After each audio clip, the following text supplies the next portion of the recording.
Assalamualaikum warahmatullahi wabarakatuh. Alhamdulillahirrabbilalamin. Wassalatu wassalamu asyrafil anbiya wal mursalin wa ala alihi rasulillah ajmain. Amma ba'du. Alhamdulillah, ya, kita akan lanjutkan pembahasan kita tentang bagaimana penerapan marketing mix itu di dalam prakteknya, ya. Tadi secara umum kita sudah bisa paham gitu ya, bahwa dalam penerapan marketing mix ini dalam aplikasinya itu baru kita terlihat berbeda sekali ya, bagaimana penerapan marketing mix yang satu untuk kategori produk yang sama seperti tadi kita contohkan kelapa, maupun kemudian kita contohkan calon, maupun untuk yang kategori produk yang berbeda. Misalnya kita pergi kita tak usah ke department store, ke minimarket saja, atau ke sebuah rumah makan gitu, atau ke sebuah salon dan lain sebagainya gitu ya.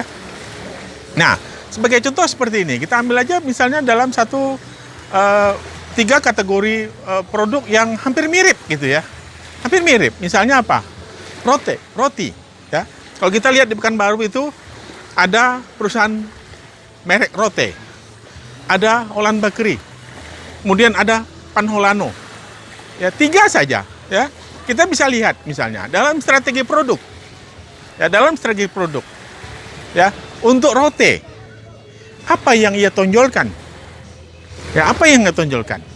Nah, kalau kita lihat Rote di awal penerapannya itu, ya, dia kalau kita lihat memang ini belum ada hasil kajian, tapi secara teori dan pengalaman bisa kita lihat dia menonjolkan apa?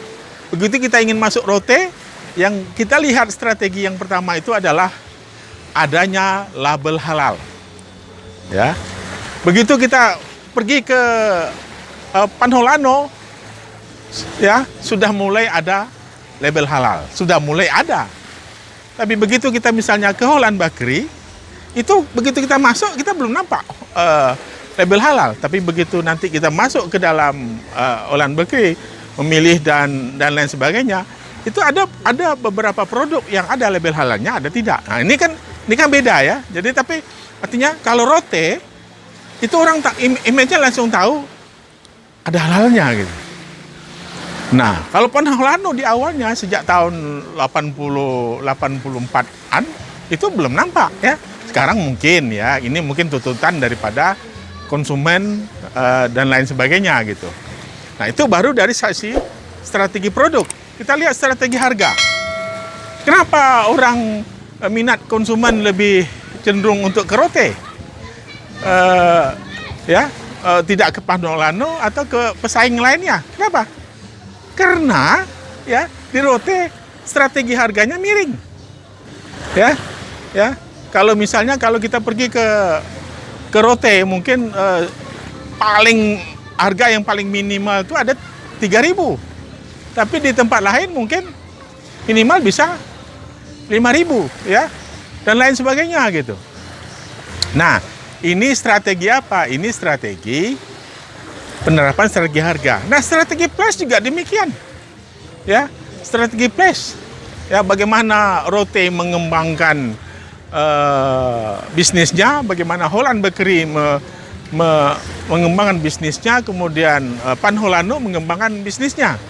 Ya, kalau Rote mungkin dia menggunakan istilahnya investor, ya, investor, siapa yang menanamkan investasi, mungkin Panholano enggak, Holland Bakery enggak gitu ya. Sengaja kita mengungkapkan ini contoh-contoh yang ada merek yang kita juga pernah bersentuhan dengan tiga usaha ini gitu ya. Kita sudah pernah konsumsi di sana, kita bisa pernah makan di sana. Nah, ini untuk strategi flash. Nah, untuk strategi promosi bagaimana? Ya. Untuk strategi promosi juga akan kita lihat ya. Ya, kalau misalnya penggunaan apa?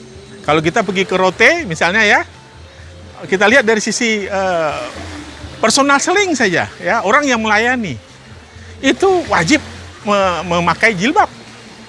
Ya, memakai jilbab wajib ya, dengan pakaian yang dengan uniform yang memang sesuai dengan SOP owner perusahaan Rote.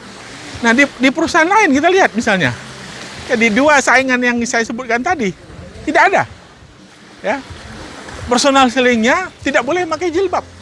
Ya ini mungkin SOP mereka ya. Kita tidak mempermasalahkan itu pakai jilbab atau tidak, tapi itu menunjukkan bagaimana dia melakukan personal selling ya dengan uniform yang sesuai dengan visi misi daripada ownernya gitu ya, pemiliknya gitu ya. Nah, coba kita lihat kan beda kan, baru roti saja ya, bakery saja beda itu. Dalam strategi produknya beda, dalam strategi harganya beda, dari sisi place-nya beda, dari promotion-nya juga beda, dari publicity-nya juga beda. Misalnya kalau Rote yang kita lihat, misalnya begitu kita datang ada program ini, bahkan setiap pembelian kita itu bisa masuk ke dalam program donasi yang donasi itu digunakan untuk apa juga jelas gitu. Nah ini ya, begitu juga mungkin Olan juga punya donasi dan lain sebagainya gitu. Nah ini yang kita lihat dari penerapan marketing mix ya untuk kategori produk yang kita contohkan yang tadi. Demikian juga untuk produk-produk yang lain ya. Untuk produk-produk yang lain mungkin misalnya rumah makan ya. Hari ini misalnya di Provinsi Riau ada rumah makan, misalnya ada Bare Solo, ada Sederhana, ada Nurdin ya, ada Kota Buana dan lain sebagainya gitu ya. Coba nanti kita lihat, kita pelajari ya bagaimana penerapan 4 ini gitu. Nah, yang sudah kita lakukan ternyata strategi produknya beda, strategi harganya beda, strategi place-nya beda, dan strategi promosinya juga berbeda. Begitu juga dengan produk-produk lain. Nah, jadi ini ya, mudah-mudahan video ini akan membangkitkan semangat siapapun yang melakukan riset, apakah itu mahasiswa, apakah peneliti dan lain sebagainya, untuk melihat ternyata ini satu penelitian yang menarik gitu. Ya, bagaimana melihat penerapan marketing mix ini di dalam kategori produk yang sama, bahkan mungkin untuk kategori produk yang berbeda. Ya, sehingga penelitian marketing itu semakin hidup, bahkan konsentrasi marketing yang ada di program prodi manajemen dan lain sebagainya di seluruh Riau, bahkan di seluruh Indonesia itu akan hidup kembali gitu. Kenapa? Banyak sekali hal-hal yang bisa untuk diangkat untuk diteliti dan lain sebagainya. Mungkin itu dulu ya. Kita akan lanjutkan episode berikutnya. Mohon maaf, terima kasih. Jangan lupa like, subscribe, share, and comment. Terima kasih, mohon maaf. Assalamualaikum warahmatullahi wabarakatuh.